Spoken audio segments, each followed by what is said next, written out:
This video is not about science. Bear with me. So probably about a month ago now, I saw a BuzzFeed post entitled "Everyone on the Internet is an Actual Person." And I'll link to that post down below. I hope they don't mind that I kind of stole their title for the title of this video. But the post got me thinking about that message and how I learned it at a very young age and probably not in the way you might think. So I'm gonna share that story with you now. I have not shared this story with anyone, and I truly mean that, not with my family, not with my friends, not with anyone, because when it happened, I was so embarrassed and ashamed and mortified that I could not imagine telling anyone that I had done this. But it's been a long time now, and I think maybe it'll be helpful to put it out there. This story takes place when I was in middle school. I think I was probably about 10 years old when this happened. And so the important part here is that I was in middle school and my mom drove me to middle school every day because my school was in a different town. And on the way to school, every single day, we listened to the same local country music radio station. So the radio station was having some sort of contest or fundraiser. I don't really remember what it was for at this point, but the main point is that if the radio station raised enough votes or money or whatever it was, then one of the morning DJs was going to dress up like a New England Patriots cheerleader and stand outside of the radio station and cheer or something. I don't know. It was sort of one of those things where if you raise enough money, we'll make this DJ do something embarrassing. Radio stations do this all the time. That was the main point. So the station was successful in whatever this endeavor was, and the radio host goes out and he dances around, and I saw pictures of this online on the radio station website. Now I should make a point now that this was about the year 2000, so there was no Facebook, there was no MySpace, there was probably just the radio station website. But I saw these pictures and I realized that this DJ was not wearing a full cheerleader's outfit. He was wearing some sort of probably crop top or something, but he was wearing sweatpants and he probably had pom-poms. But 10-year-old me did not think that this was really completing the bet as planned. And 10-year-old me thought it would have been a lot funnier had he actually gone out there in a real cheerleader's outfit. 10-year-old me decided to express this fact to the radio station.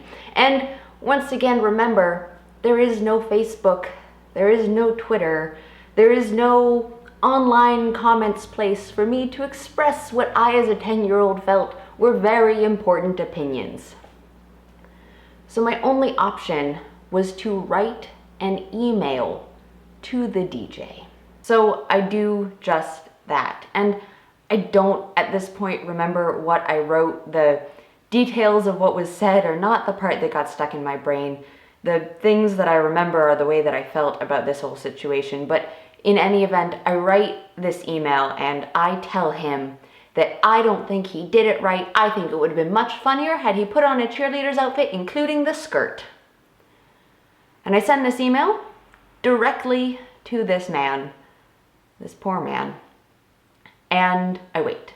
So I get a response probably the next day, and I open up my email program. And I should point out at this point that I was 10 years old and I had an email. I was pretty technologically savvy, and I'm excited. I have an email response from this guy, and I open it up. And it was certainly not whatever it was that I was expecting. It was rather brief. It was about one line. The details of the exact wording have been lost to my memory, but to the best of my recollection, it said something like, "Dear Alex, I would like to remind you that I am a real person and not a puppet that you can dress up for your amusement. Thank you," whatever his name was. And I immediately realized what I had done, and the idea had never struck me that getting an email out of the blue from a complete stranger saying that you should have dressed differently, you should have done something funnier for me, I wasn't impressed, would certainly not make this man pleased. He was clearly not gonna have it from me. And I think I should also probably note here that nothing in my email suggested that I was a 10-year-old girl who might have actually thought this was funny. My email probably just said all these things and then said Alex, and I can only assume that, Alex is an androgynous name. He probably thought this email was coming from some 40-year-old dude named Alex who was trying to point a finger at him and say, "You should have put on a skirt." I can't imagine who this guy thought was on the other end. And it's not even that he said anything so mean back to me, but I remember being so ashamed of having sent that email and of the fact that this adult was pointing out, hey, that's not a cool thing to say to someone. Even though, again, nothing I had said was particularly abusive, but I don't know if I can capture how mortified and embarrassed and ashamed, just really ashamed I was of having sent this email to someone saying, "I didn't like the thing that you did. You should have dressed differently." And again, I was telling a man to put on a skirt, and I'm not going to go into the whole gender politics here, but that can be a loaded statement. And I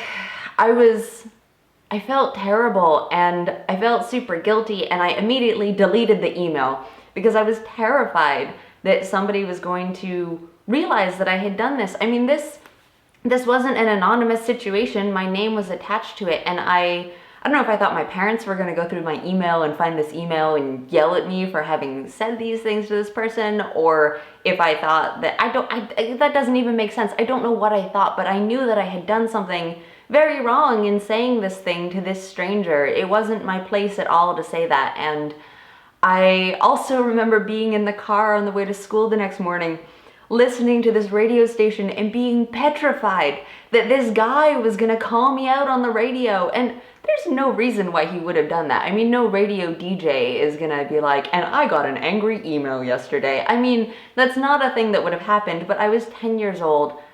I had not thought through the words that I was sending to someone, and I felt horrible about that because until that moment, I don't think I realized that everyone on the internet or on the radio or on TV or in the movies is an actual person. That was the point where I realized, hey, this person is not a puppet to dance and dress up for my entertainment. This is a real person. And I clearly understood in that moment that fact.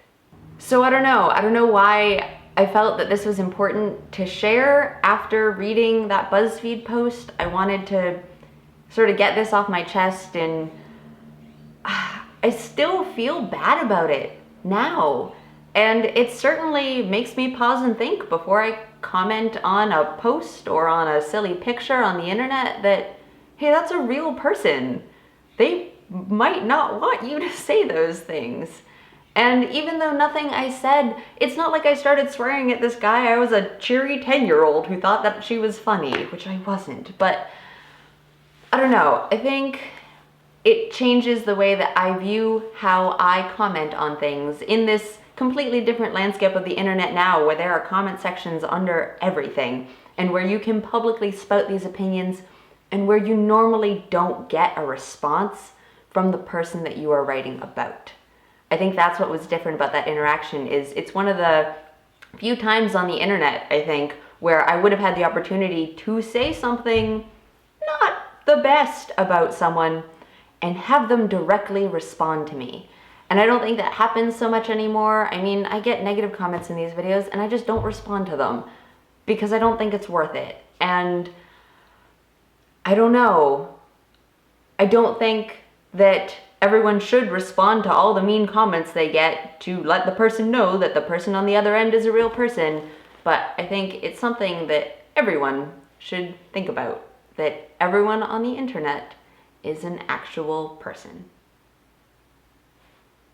That's just my 2 cents.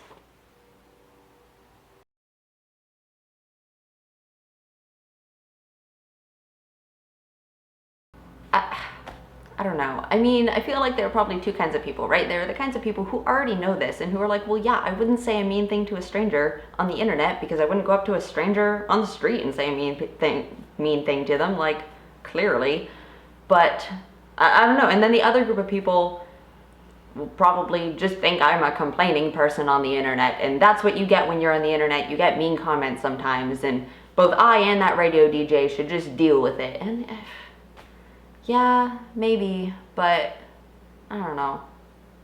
Just made me think.